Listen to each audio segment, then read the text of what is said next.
신동댕동 신동입니다. 자, 제가 원래 사운드바를 잘 사용하는 편은 아닙니다.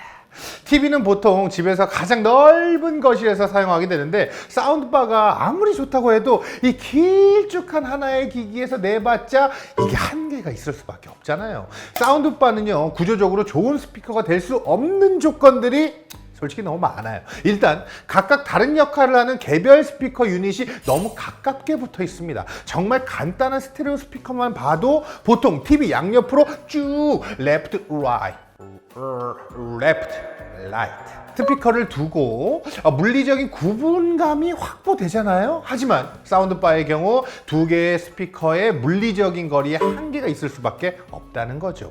하나의 기기 안에 모든 스피커가 위치해야 하기 때문에 이러는 거죠. 다음으로 소리는 결국 공기의 진동입니다.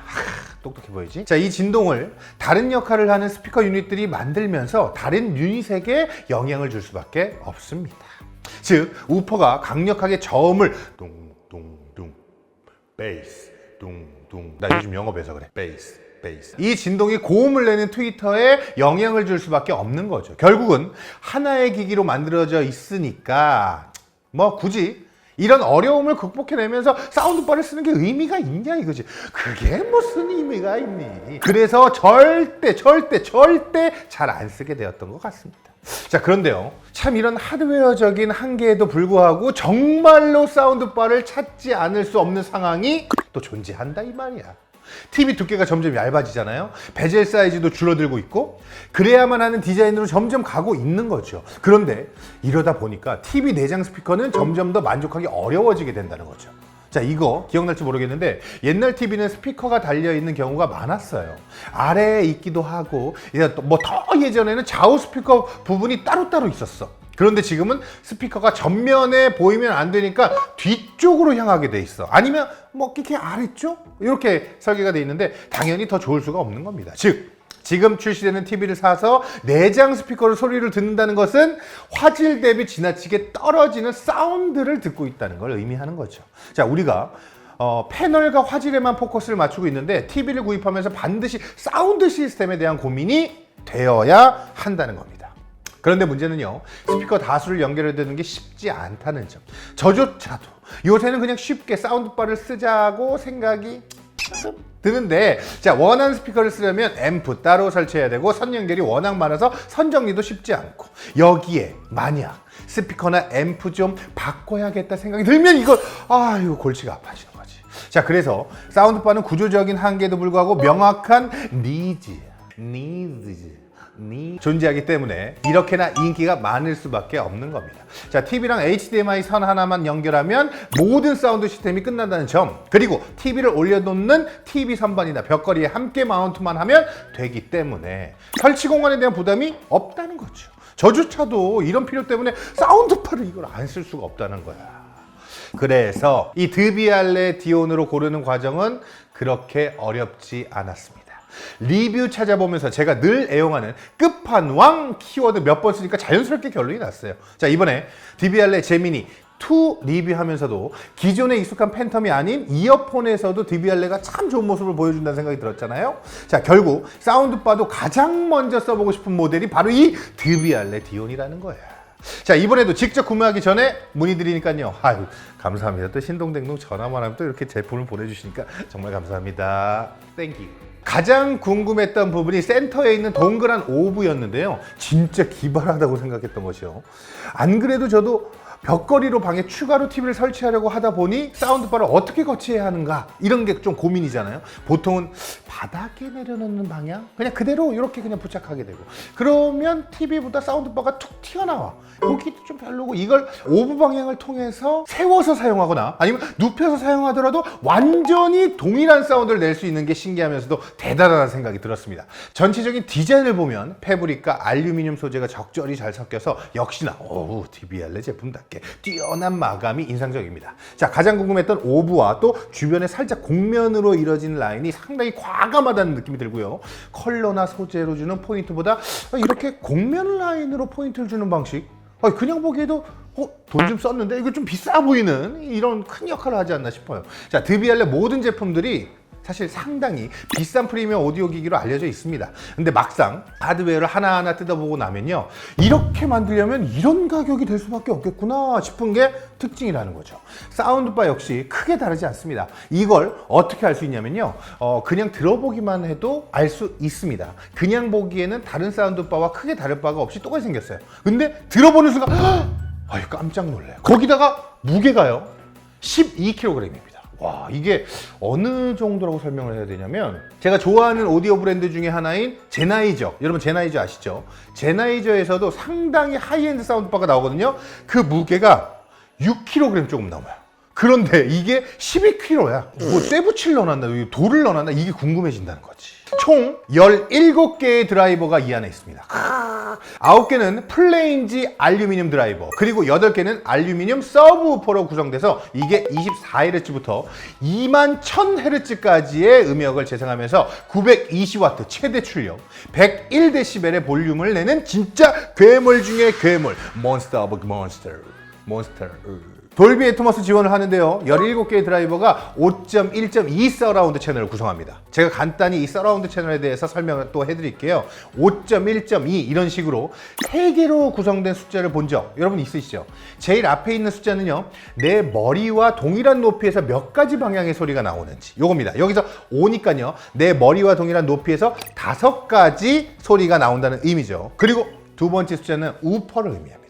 여기에 1이니까 하나로 동작하는 우퍼가 있다는 걸 알 수 있겠죠. 자, 이제 마지막 숫자가 중요해요. 마지막 숫자는 내 머리 위쪽입니다. 뒤에 있는 위성 스피커라고 생각하면 돼요. 숫자가 2니까 내 머리 뒤쪽 스피커가 좌우 하나씩 2개가 있다고 생각하면 됩니다. 물론 이 숫자는 가상의 서라운드 채널을 의미합니다. 실제로 사운드바는 TV 앞에 있는 디온 하나밖에 없는 거니까요. 그래서 이런 스피커를 평가할 때는 이 가상의 서라운드 채널이 얼마나 실제 스피커가 내주는 것처럼 구분감 있게 들리는지, 요게 좀 가장 중요하다고 생각합니다. 파워나 선명도도 물론 중요하지만요, 지금 우리는 사운드바를 듣고 있는 거고, 사운드바는 TV로 보는 컨텐츠의 현장감을 그대로 느끼게 해주는 게 중요하기 때문에 이 가상 서라운드 성능이 얼마나 뛰어난지가 가장 궁금했던 거죠. 자, 가급적 저 말고도 여러 사람이 오랜 시간 듣고 함께 평가해 보기 위해서요, 사무실에서 한 2주 정도 넘게 사용해 봤습니다. 여러 사람의 의견을 함께 모을 기회가 있었는데요, 일단 사용 전에 룸 캘리브레이션 절차를 거치고 사용을 했습니다. 제가 바로 설치했을 때와 룸 캘리브레이션을 하고 난 뒤의 느낌을 보면, 솔직히 말해서 저는 단단한 저음과 몸 떨리는 파워를 느낀 데는 캘리브레이션 하지 않았을 때가 좀 더 좋았던 것 같아요. 아니, 너무 여기가 좁아서 파워를 아끼는 건가 싶은 마음에 반신반의하면서 번갈아 써보고 그랬는데, 결론적으로 모두가 룸 캘리브레이션을 하는 것이 맞다는 데 의견이 모아지더라고요. 이게 처음에는 같은 볼륨에도 확연하게 차이가 나는 저역대의 파워 때문에 이게 힘을 아끼려나 보다 고만 생각했는데, 장시간 컨텐츠를 감상하면서 보면 룸 캘리브레이션을 하지 않고서는 중간에 결국 전체 볼륨을 낮추게 돼. 저음이 공간 대비 너무 타격감이 있어서 좀 부담스러워서 볼륨을 낮추게 듣게 되고요. 그러다 보니까 또 고역대 소리를 놓치는 경우가 또 생기는 거죠. Started a lot of games in this league, going for a lot of yards, a lot of touchdowns. But I want a lot more than This is the story of the great battles of survival and the dynasties that would take over the world.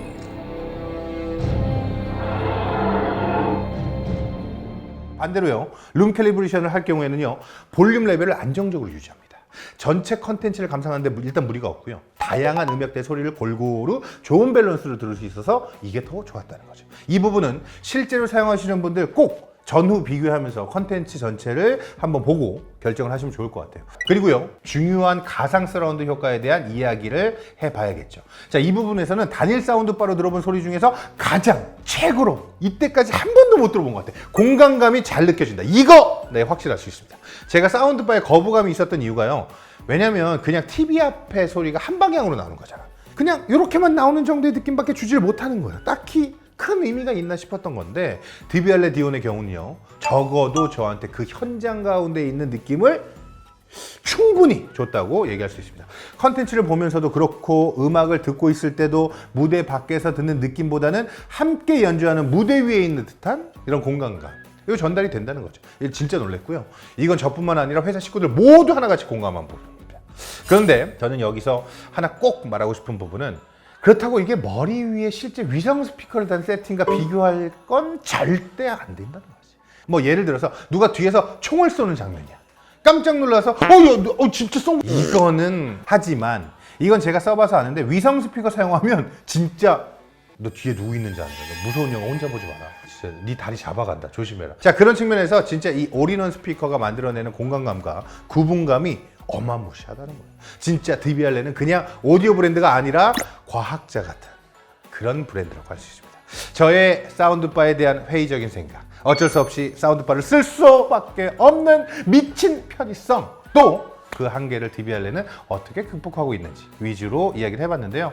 제가 지금 이제 한 2-3주 정도 쓰면서 느낀 점이, DBR레는 이 디온을 마치 기존 사운드바가 갖고 있는 한계를 어떻게 극복하면 좋을지에 대한 답을 내기 위해 만든 것 같다. 아니, 물론 이 답을 내기 위해서 남들 2배 정도 되는 무게의 스피커를 17개나 안에 넣어야 하는 부담이 있었죠. 그리고 그러면서 그건 곧 높은 가격으로 이어지게 되었지만, 저는 괜히 사운드바 끝판왕은 아니다, 이렇게 얘기할 수 있는 겁니다. 올인원으로 서라운드를 만드는 가장 효율적이면서 그 효과적인 제품인 것은 의심할 여지가 없다. 이제 저는 DBR레에서 헤드폰 하나만 기다리고 있습니다. 왜냐하면 그놈의 에어팟 맥스 너무 무거워. 지금까지 신동댕동 신동이었습니다. 안녕.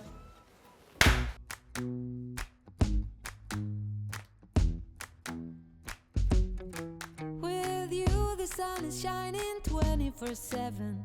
'Cause when we're together, it feels like we're in heaven.